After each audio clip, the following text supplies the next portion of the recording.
On April 1st, 2018, I had $8,459.56. On April 1st, 2021, I had $43,775.77, which means in 3 years, I saved $35,316.21. And I was taking home less than $30,000 a year in all of these years. So today I am talking about how I did that. Hi, I'm Alison. I'm a freelance artist and avid budgeter, and on this channel I talk about budgeting, side hustles, and personal finance so that you can live a financially healthy life while still living a life that you love. If that sounds good to you, make sure to subscribe down below, and if you hit the notification bell, you'll be notified every time I post a new video. The first thing to understand about how I saved 1/3 of my income as a freelance artist is the difference between net income and gross income. Gross income is your salary. So this is how much money you're making before withholdings, before deductions. This is usually what's posted on any job listings. Net income, however, is your take-home pay. So if you're an employee with an employer and you're not an independent contractor, then chances are your employer is deducting things like taxes, health insurance, and any 401k contributions before that money hits your bank account. Then the money that hits your bank account, that's your take-home pay, that is your net income. So for me, I am talking about my net income. For the past 3 years, I have taken home less than $30,000. That being said, of the 3 years I'm talking about, only one of those years had a gross income of above $30,000.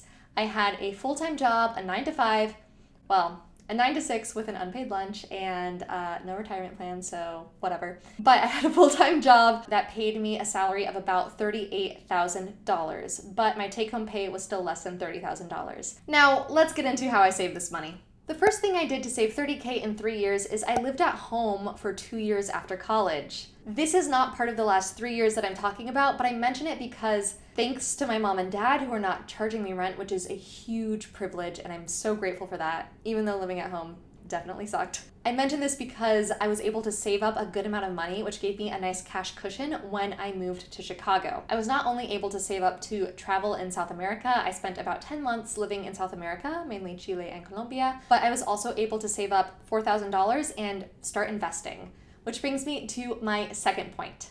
The second thing I did in order to be able to save over 1/3 of my income as a freelance artist in the last 3 years is I started investing.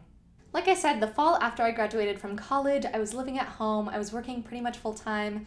My parents were not charging me rent. I was only spending money on like Chipotle and Starbucks. I was spending a lot of money on that, but that's pretty much all I was spending money on. So I was able to save a lot of money. I was saving up because I knew I wanted to travel to Chile and I knew that would cost a couple $1,000s, but I had a few $1,000s that I just didn't know what to do with. So I asked my siblings what I should do with that money. And luckily they gave me very good advice, which is to put that money into a Roth IRA and then invest it in broad index funds. So I took $4,000, I put it into broad index funds, mostly the S&P 500, and then by April 1st, 2018, I had $5,878.57 invested, which means in just a few years, I earned $1,878.57 just by letting my money sit in the stock market. Investing has been essential to growing my money. I haven't actually saved $30,000 in the past 3 years. I've saved about $20,000, but because I've been investing that money in the stock market, my investments have grown by about $12,000. If you have no idea what the stock market is,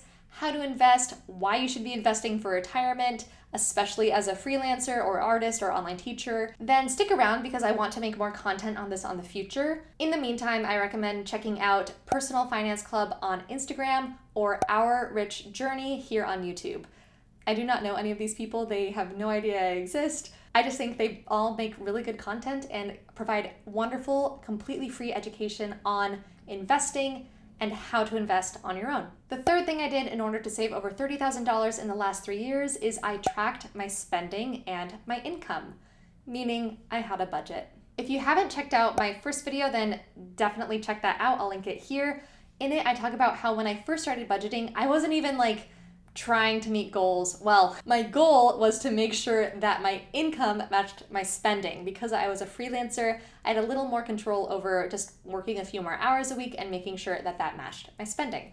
So the first few months that I was tracking my income and my spending, I was over budget. I was going into savings. I was not saving as much as I would like to be.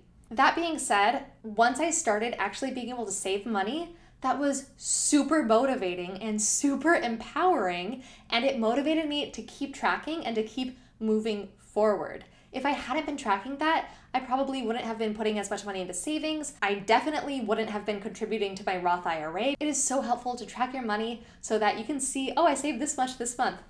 Maybe I could save $25 more next month, and make it a little fun game with yourself. As a freelancer with a variable income, there have been multiple months every year that I've had to dip into my savings. In fact, in March of 2018, that was the first time I started budgeting on an actual spreadsheet in Google. If you want a tutorial on how to do that, I will link that video here. But in March of 2018, I was actually over budget by $611.28. But like I said, I didn't let that get me down. And then in April, I saved $1,022.13. For me, the whole point of having a budget is so that I can sustainably live a life doing what I love and eating what I love, because most of my budget definitely goes towards food. Speaking of, if you're ever in Chicago and you need a good burger rec, send me a DM on Insta, because I literally have a list on my phone because I love burgers. The last thing I did in order to save $30,000 in the last 3 years as a freelance artist is I increased my income. Like I said, my average gross income and my average net income over the last 3 years has been below $30,000. But in 2019, my gross income was about $38,000.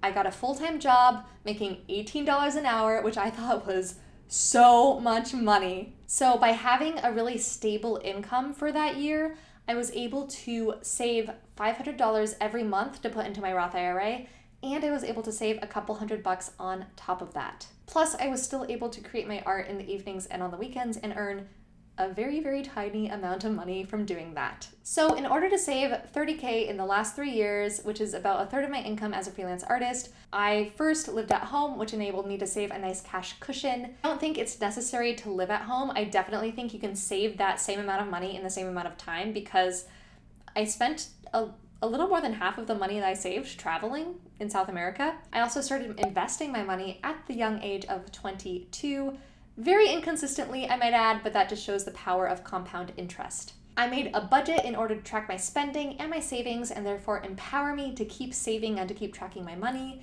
And finally, I increased my income. I do want to mention, however, that I am a young, unmarried, childless, able-bodied person, and I also don't have any student loans. All of those are huge privileges. If I had student loans, I probably would have only been able to save maybe about half the amount of this money. That being said, I know people who make the same amount of money that I do, or substantially more money than I do, and are still living paycheck to paycheck. That's why I wanted to create this video, because I think especially as an artist and a teacher, there's this idea that you just can't make money or you can't save money. That's not true. And side note, I recently moved in with my boyfriend who is disabled and uses a wheelchair, and my rent has gone up by so much money because affordable, accessible housing just doesn't seem to exist. That's also a whole nother video. If you want to start tracking your money and saving your money, it's totally possible. And I have a free spending tracker, which I will link in the description box to get you started. Please let me know what was helpful to you. What do you want to learn more of? Put it in the comments below, and I will see you next video.